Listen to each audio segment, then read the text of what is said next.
مختصر حمد و ثنا اور درود و سلام کے بعد میں دعا گو ہوں اللہ رب کائنات مجھے حق گوئی کی توفیق عطا فرمائے، پھر اس کے بعد مجھے اور آپ جمیع ساتھیوں کو قرآن و سنت سمجھنے اور اس پر عمل پیرا ہونے کی توفیق عطا فرمائے۔ آج مورخہ یکم محرم الحرام سن 1447 ہجری، یہ وہ تاریخ ہے کہ جس دن مراد رسول داماد علی المرتضیٰ خلیفہ دوم جناب سیدنا عمر فاروق رضی اللہ تعالی عنہ کی شہادت ہے۔ اس نسبت سے ان کی شان اور عظمت کے حوالہ سے چند معروضات آپ کی سماعت کے حوالے کروں گا۔ اللہ رب کائنات حق گوئی کی توفیق عطا فرمائے۔ جناب سیدنا عمر فاروق رضی اللہ تعالی عنہ جلیل القدر صحابہ میں سے ہے۔ نبی مکرم جناب محمد رسول اللہ صلی اللہ علیہ وآلہ وسلم کے سسر بھی ہیں۔ آپ کی بیوی سیدہ حفصہ رضی اللہ تعالی عنہ ان کے والد ہیں، اور جناب سیدنا علی المرتضیٰ رضی اللہ تعالی عنہ کی لخت جگر سیدہ ام کلثوم کے شوہر بھی ہیں۔ انہیں مراد رسول کا لقب بھی حاصل ہے، کیونکہ اللہ رب کائنات نے محمد رسول اللہ صلی اللہ علیہ وآلہ وسلم کی زبان سے آپ کی اسلام لانے کی دعا کرائی گئی۔ ایک دن جناب محمد رسول اللہ صلی اللہ علیہ وسلم نے رات کو اللہ سے دعا کی، اللہم اعز الاسلام بعمرین، اے اللہ اگر اسلام کی عزت چاہتا ہے، اگر اسلام کو عظمت عطا کرنا چاہتا ہے، اگر اسلام کو سربلندی عطا کرنا چاہتا ہے، اے اللہ اگر اسلام کی توقیر کو دنیا کائنات میں پھیلانا چاہتا ہے تو دو امر میں سے ایک کو اسلام کا پابند بنانا، ایک عمرو بن ہشام یا دوسرا عمر بن الخطاب رضی اللہ تعالی عنہ۔ عمرو بن ہشام جس کو عرف عام میں ابو جہل کہا جاتا ہے، وہ بھی بڑا بہادر اور جری شخص ہے، لیکن اللہ رب کائنات کو وہ منظور تھا، اللہ نے عمر بن خطاب کو اسلام کی عظمت کے لیے چن لیا۔ ایک اور روایت بخاری کے اندر ہے، وہاں صرف الفاظ ہی عمر بن خطاب کے متعلق ہے، اللہم اعز الاسلام بعمر بن الخطاب، اے اللہ اسلام کی عزت اور عظمت عمر بن خطاب رضی اللہ تعالیٰ عنہ کے ذریعے بلند فرما۔ اسلام کو عزت دے، عظمت دے، شان دے، مقام دے، مرتبہ دے، توقیر اور تعظیم عطا فرما۔ اسلام کو پھیلا، اسلام والوں کی عظمت کو پھیلا، مسلمانوں کے مقام کو بلند فرما۔ عمر بن خطاب رضی اللہ تعالیٰ عنہ کی وجہ سے، ان کے ذریعے، اور یہی عمر بن خطاب رضی اللہ تعالیٰ عنہ امام الانبیاء جناب محمد رسول اللہ صلی اللہ علیہ وسلم نے فرمایا، مجھ سے پہلی امتوں میں انبیاء ہیں، ان نبیوں میں، ان کی امت میں کچھ لوگ محدث ہوا کرتے تھے، جو بولتے تھے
پر جو بات آ کر بیٹھتی ہے، جو اس کا خیال ہوتا ہے، جو اس کا تخیل ہوتا ہے، جو اس کا آئیڈیا ہوتا ہے، وہ ایسے ہے جیسے حق ہو، شریعت ہو، اسلام ہو، اور حق ہی ان کی زبان سے جاری ہوتا ہے۔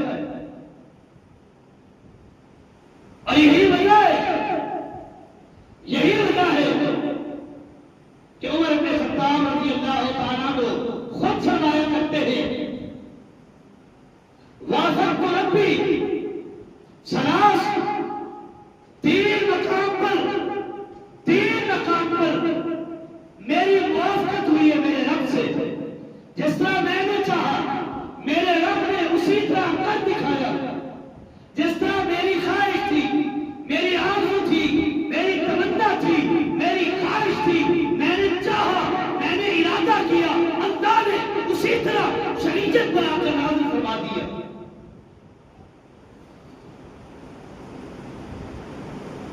یہاں رکھ کر ایک مسئلے کی وضاحت کرنے لگا ہوں۔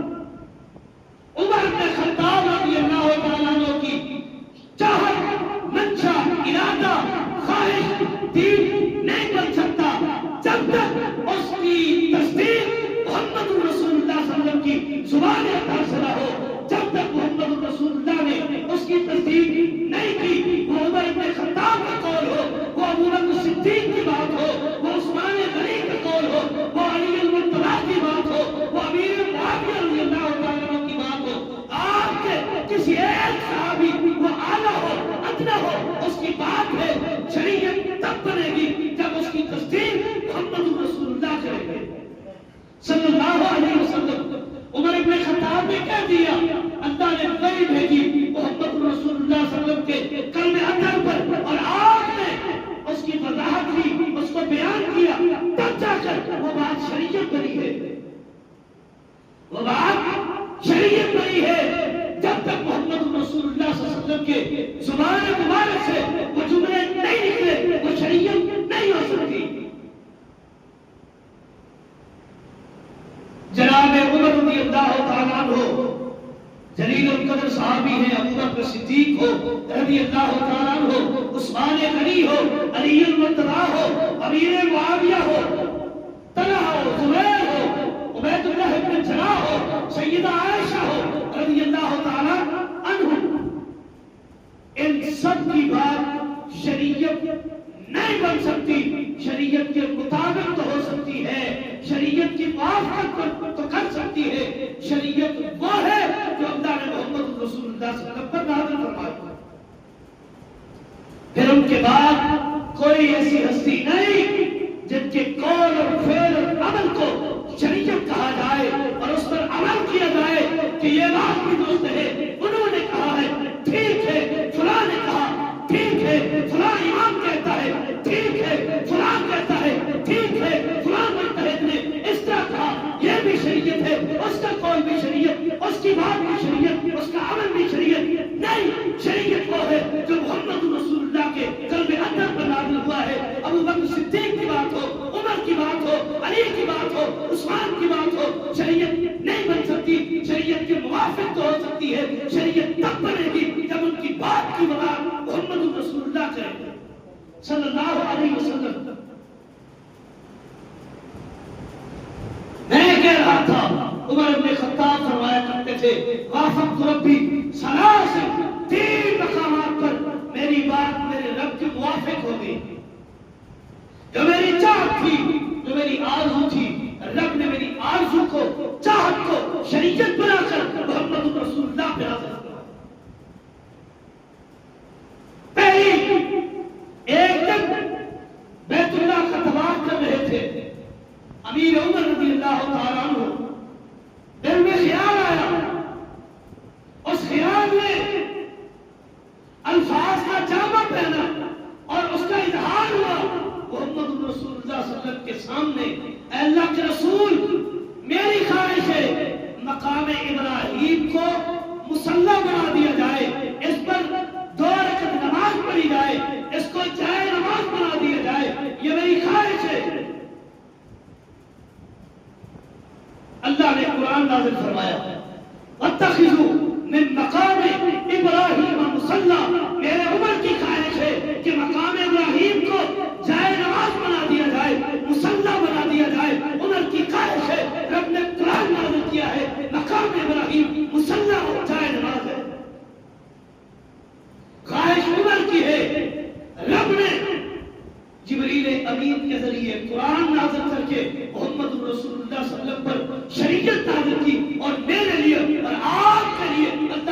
دین بنایا ہے،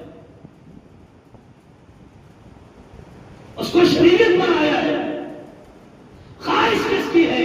آرزو کس کی ہے؟ عمر بن خطاب کی ہے۔ ان کی آرزو شریعت نہیں بن سکتی، شریعت کے موافق ہو سکتی ہے، شریعت تب بنے گی جب عمر کی خواہش ہو، رب نازل کرے، رب محمد رسول اللہ پر دین بنا کر بھیج دے، پھر وہ شریعت بھی ہے، وہ دین بھی ہے، وہ اسلام بھی ہے، اس پر عمل کرنا فرض بھی ہے، لازم بھی ہے، وگرنہ کسی چیز کی کوئی ضرورت نہیں۔ کسی کی خواہش ہو، خواہش رہ سکتی ہے، دین نہیں بن سکتا۔ یہ تیری اور میری آئیڈیالوجیز ہیں، یہ میرے اور تیرے خیالات ہیں، یہ میری اور تیری چاہت ہے، میرا اور آپ کا نظریہ ہے کہ فلاں شخص کی بات بھی، فلاں شخص کا قول بھی پیچھے سے تار ہے، فلاں شخص کی بات اور قول ہم چاہتے ہیں وہ شریعت کے مطابق ہے اور اس پر عمل بھی کیا جائے، وہ شریعت ہے۔ ہو ہی نہیں سکتا، ہو ہی نہیں سکتا۔ جتنا نیک ارادہ ہو، نیک خواہش ہو، تمہارے نصیب کو نیکی ہو، نیکی نہیں بن سکتی جب تک اس نیکی کی وضاحت محمد رسول اللہ نے کر دے صلی اللہ علیہ وسلم۔ دوسرا مقام، شروع اسلام میں پردہ نہیں تھا، مسلمان عورتیں بغیر حجاب کے اپنے کام کی خاطر، اپنی کام کی غرض سے گھر سے باہر نکلا کرتی تھی۔ ہے عمر تیری غیرت میں قربان جائے۔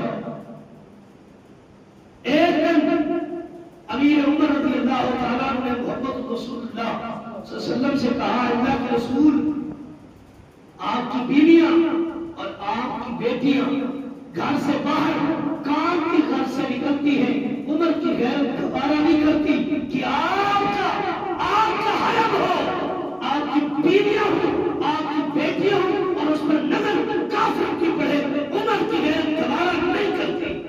ان کو پردے کا حکم دیجیے۔ اللہ کے رسول نے کیا فرمایا؟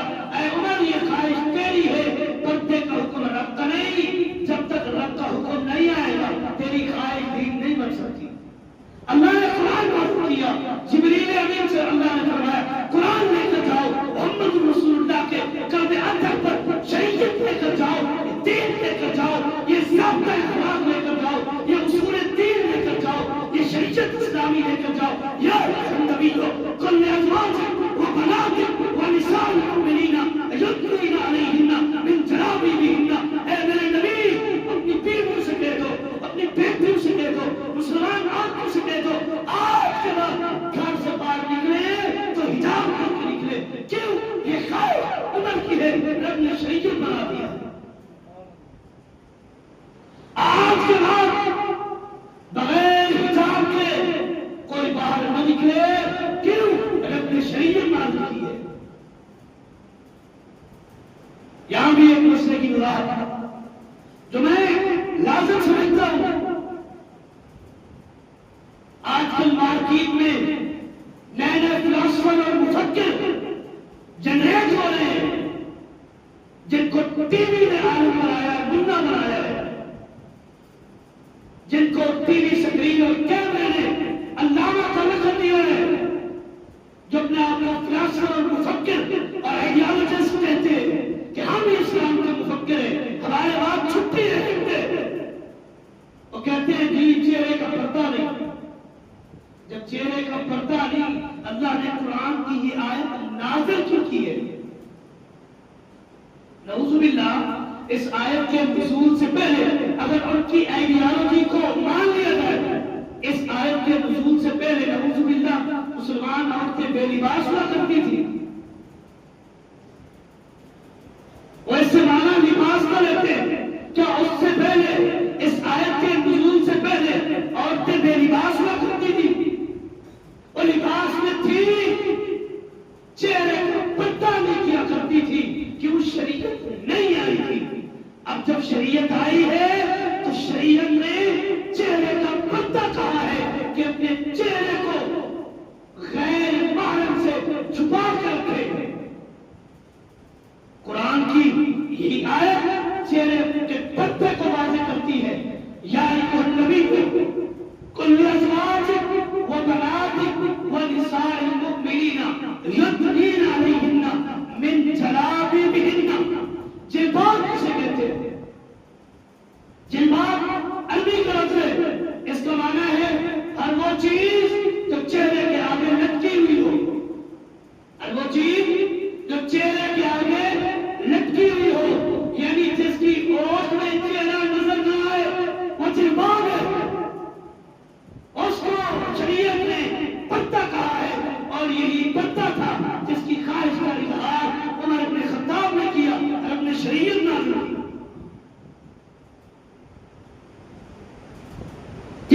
آقا عمر بن خطاب رضی اللہ تعالیٰ عنہ ایسے تو نہیں، امام الانبیاء نے فرمایا اللہم اعز الاسلام بعمر بن خطاب، اے اللہ اسلام کو عزت دینا چاہتا ہے عمر بن خطاب کو اسلام دانا بنا دے۔ رئیس المنافقین عبداللہ ابن ابی بن سلول منع، یہ منافقوں کا سردار تھا اور ان کا بیٹا عبداللہ محمد رسول اللہ کا صحابی تھا۔ باپ منائے، باپ بیمار جو سب کے سامنے مسجد نبوی میں نمازیں بھی پڑھتا ہے، اپنے آپ کو ظاہر مسلمان کہتا ہے لیکن اندر میں منافق اور نفاق ہے۔ اللہ نے ان کے نفاق کو، ان کی منافقت کو اللہ نے حیا کیا، قرآن میں شریعت میں ان کو منافق کہا کہ جب مرا تو بیٹے نے خواہش کا اظہار کیا، اللہ کے رسول میرے ابا کا جنازہ تو پڑھا دے، میرے ابے کا جنازہ تو پڑھا دے اور میرے ابے کو کفن بھی اپنے لباس میں سے دے۔ اس لیے کہ ایک موقع پر نبی علیہ السلام کے چچا عباس کے پاس قمیض نہیں تھا، تو اس عبداللہ بن ابی رئیس المنافقین اس نے اپنا قمیض عباس رضی اللہ تعالیٰ عنہ کو دیا تھا، تو نبی علیہ السلام کو بات یاد آئی کہ میرے چچا کے جسم کو اس شخص نے ڈھانپا تھا، امام الانبیاء نے اپنا کرتا کفن کے لیے ادا کیا کہ میرا کرتا لے جاؤ اس رئیس المنافقین عبداللہ ابن ابی ابن سلول کو بطور کفن میرا کرتا پہنا دو۔ غسل دیا گیا، رسول اللہ کا کرتا بطور کفن پہنایا گیا، جنازے کا وقت ہوا، امام الانبیاء جنازہ کے لیے آگے بڑھے، جنازے کے لیے آگے بڑھے۔ امیر عمر رضی اللہ تعالیٰ عنہ تیری غیرت پہ قربان جائیے، دین کی غیرت ہو، شریعت کی غیرت ہو، قربان جائیے۔ امیر عمر نے پیچھے سے امام الانبیاء کے لباس کو پکڑا، اللہ کے رسول جانتے نہیں اس نے کوئی ایسا تیر اور نشتر نہیں پھینکا جو آپ کی عزت کی مخالفت میں نہ ہو، اس نے ہر وقت آپ کی مخالفت کی ہے۔ آپ کے پاک حرم سیدہ عائشہ رضی اللہ تعالیٰ عنہ پر بہتان باندھنے والا یہی ہے، آپ اسی کا جنازہ پڑھانے کے لیے جا رہے، رک جائیے۔ امام الانبیاء نے کیا فرمایا، اے عمر تیری بات پر رکنے والا نہیں ہوں، جب تک میرا رب مجھے منع نہیں کرتا، میرا رب منع کرے گا پھر شریعت بنے گی، تیری بات شریعت نہیں، میرا رب منع کرے پھر شریعت ہے۔ امام الانبیاء نے آگے کیا فرمایا، اگر مجھے 70 مرتبہ اس کی استغفار کے لیے کہا جائے، رب منع نہ کرے تو میں 70 بار اس کے لیے بخشش کروں گا، دعا مانگوں۔ جنازہ پڑھا دیا، منہ میں دفناتے ہوئے امام الانبیاء نے اپنا لعاب تن اس رئیس المنافقین کے منہ میں ڈالا، قبر میں دفنا کر باہر نکلے دعا کے لیے اللہ نے جبریل امین کو بھیجا، جاؤ محمد رسول اللہ پر شریعت لے کر جاؤ اور جا کر اس ضابطۂ اخلاق اور اس قانون کو، اس اصول کو محمد رسول اللہ کے سامنے پیش کرو۔ وَلَا تُصَلِّ عَلَىٰ أَحَدٍ مِّنْهُمْ مَاتَ أَبَدًا وَلَا تَقُمْ عَلَىٰ قَبْرِهِ إِنَّهُمْ كَفَرُوا بِاللَّهِ وَرَسُولِهِ وَلَا تُصَلِّ عَلَىٰ أَحَدٍ مِّنْهُمْ مَاتَ أَبَدًا، اے اللہ کے رسول آج کا جنازہ پڑھا دیا ہے، آج کے بعد ایسے لوگوں کا جنازہ نہیں پڑھانا۔ وَلَا تَقُمْ عَلَىٰ قَبْرِهِ، اور نہ ہی ان کی قبر پر کھڑے ہو کر ان کے لیے بخشش کی دعا کرنی ہے۔ امیر عمر نے جنازے سے پہلے خواہش کی کہ نہ پڑھاؤ، امام الانبیاء نے پڑھایا، لیکن رب نے امیر عمر کی غیرت کو شریعت بنا کر بھیجا،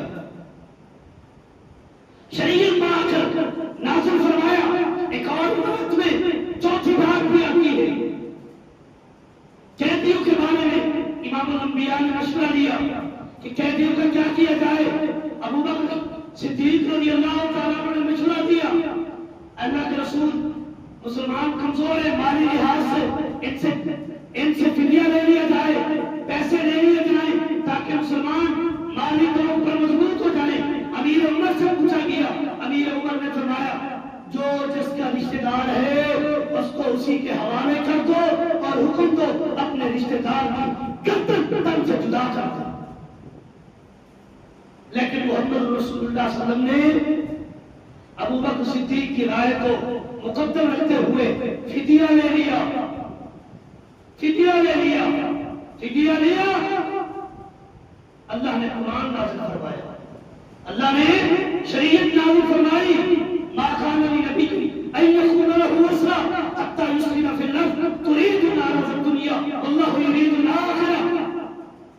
کسی نبی کے لیے بات لائق اور اس کو جائز نہیں، زیر نہیں دیتی جب اس کے پاس قیدی آ جائیں اور ان سے فدیہ لیں۔